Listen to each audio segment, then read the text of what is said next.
नमस्कार दोस्तों स्वागत है आपका वर्मा लर्निंग पॉइंट चैनल में। और इस चैनल पर आप देख रहे हैं जीके से संबंधित महत्वपूर्ण क्वेश्चन। तो बगैर देरी किए हुए शुरू करते हैं। देखिए क्वेश्चन नंबर 1। पहली बार संघीय संरचना भारत को किस अधिनियम द्वारा दी गई? पहली बार संघीय संरचना भारत को किस अधिनियम द्वारा दी गई? ऑप्शन ए अधिनियम 1919, ऑप्शन बी अधिनियम 1919, ऑप्शन सी अधिनियम 1935, ऑप्शन डी अधिनियम 1947। तो करेक्ट आंसर है ऑप्शन सी अधिनियम 1935 के द्वारा दी गई थी।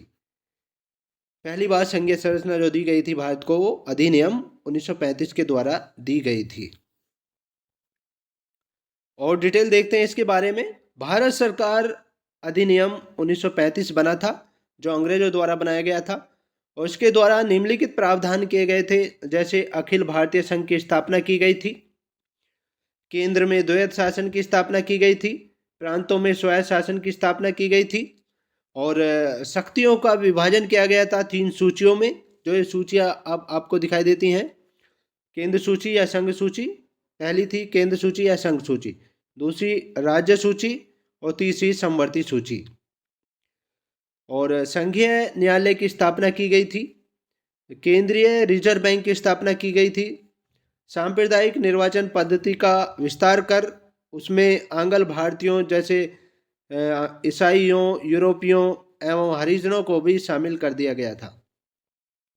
और 1935 के अधिनियम से 200 से अधिक अनुच्छेद भारतीय संविधान में शामिल किए गए हैं। और आपको बता दें कि 1935 के अधिनियम में से ही जो हमारा संविधान है इस समय, उसमें 200 से अधिक अनुच्छेद शामिल किए गए हैं। नेक्स्ट क्वेश्चन देखिए, जिकिर नामक भक्ति लोकगीत किस भारतीय राज्य से संबंधित है? जिकिर नामक भक्ति लोकगीत किस भारतीय राज्य से संबंधित है? ऑप्शन ए उत्तर प्रदेश से, ऑप्शन बी ओडिशा से, ऑप्शन सी असम से, ऑप्शन डी पश्चिम बंगाल से। तो इसका करेक्ट आंसर है ऑप्शन सी असम से। जिकिर नाम भक्ति लोकगीत जो संबंधित है वो असम राज्य से संबंधित है। सी पार्ट करेक्ट आंसर है। नेक्स्ट क्वेश्चन देखिए, गुलामगिरी पुस्तक किसने लिखी? गुलामगिरी पुस्तक किसने लिखी? ऑप्शन ए ज्योतिबा फुले ने, ऑप्शन बी स्वामी विवेकानंद ने, ऑप्शन सी विनोबा भावे ने, ऑप्शन डी स्वामी दयानंद सरस्वती ने। तो इसका जो करेक्ट आंसर है वो है ऑप्शन ए ज्योतिबा फुले ने लिखी है। गुलामगिरी पुस्तक ज्योतिबा फुले ने लिखी है। ए पार्ट करेक्ट आंसर है। और डिटेल देख लेते हैं इसके बारे में। गुलामगिरी पुस्तक के रचनाकार प्रसिद्ध भारतीय समाजसेवी थे, ये विचारक थे, दार्शनिक थे तथा क्रांतिकारी थे, ज्योतिबा फुले हैं। इनकी अन्य प्रसिद्ध रचनाएं हैं श्वेत कान्याचा असुड़, सार्वजनिक सत्य धर्म, तृतीय रत्न आदि। और आपको बता दें कि इन्होंने महिलाओं और दलितों के कल्याण के लिए कार्य किया था। और एक मुख्य पॉइंट, सत्य शोधक समाज की भी स्थापना इन्होंने की थी। ये क्वेश्चन काफ़ी बार पूछा गया प्रत्येक कंपटीशन में, सत्य शोधक समाज की स्थापना किसने की थी? तो ज्योतिबा फुले ने सत्य शोधक समाज की स्थापना की थी।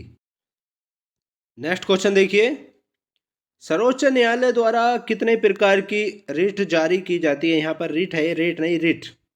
रिट जारी की जाती है, रिट यानी रिट जारी की जाती है। Option A 2, option B 3, option C 4, option D 5।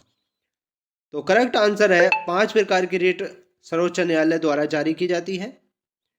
अब देखते हैं कौन कौन सी रिट है वो। सर्वोच्च न्यायालय द्वारा 5 प्रकार की रिट जारी की जाती हैं।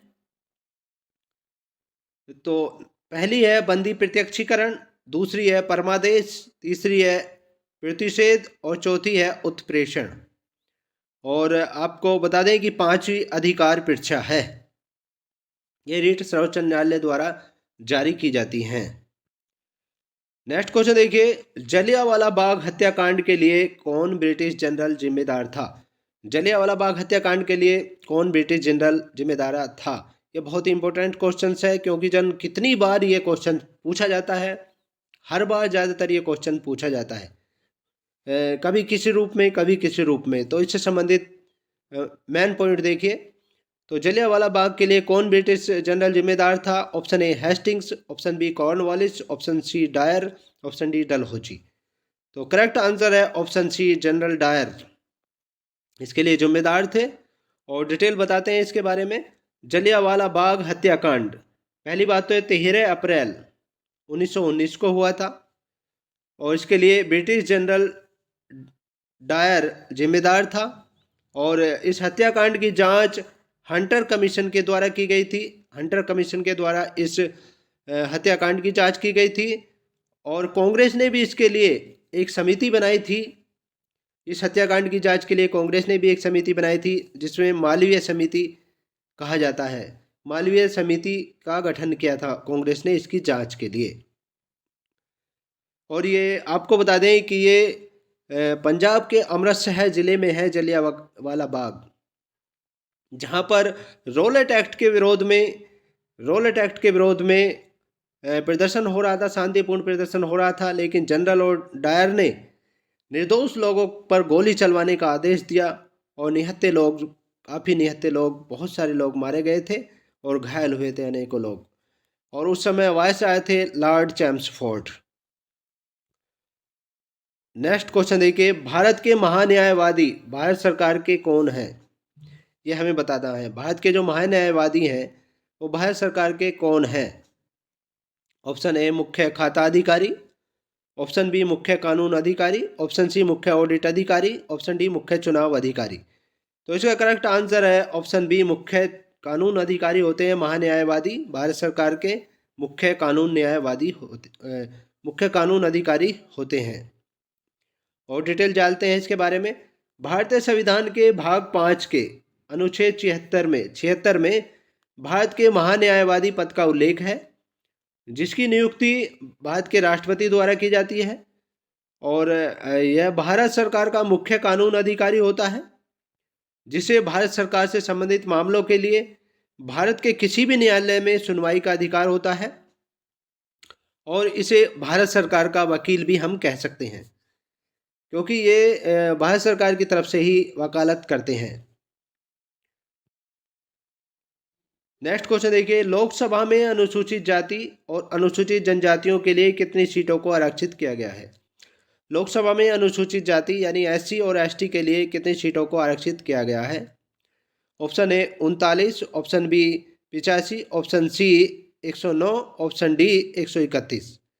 तो करेक्ट आंसर है ऑप्शन डी 131। 131 सीटों को अनुसूचित जाति और अनुसूचित जनजाति के लिए लोकसभा में आरक्षित किया गया है। और मुख्य पॉइंट देखते हैं इसके बारे में। अनुच्छेद 330 के तहत है ये अनुच्छेद, हमारे संविधान में अनुच्छेद 330 में दिया गया है कि अनुसूचित जातियों और अनुसूचित जनजातियों के लिए लोकसभा में सीटों के आरक्षण का प्रावधान है ये। और वर्तमान लोकसभा में अनुसूचित जाति के लिए 84 सीटें हैं और अनुसूचित जनजाति के लिए 47 सीटें आरक्षित हैं। और आपको बता दें कि अनुसूचित जातियों और अनुसूचित जनजातियों के लिए राज्यसभा में कोई आरक्षण का प्रावधान नहीं है, यानी राज्यसभा में कोई भी आरक्षण नहीं दिया जाता है अनुसूचित जाति और अनुसूचित जनजाति के लिए। तो ये थे जी के संबंधित महत्वपूर्ण क्वेश्चन। नेक्स्ट वीडियो में आपसे फिर मिलते हैं, तब तक के लिए बाय, जय हिंद दोस्तों।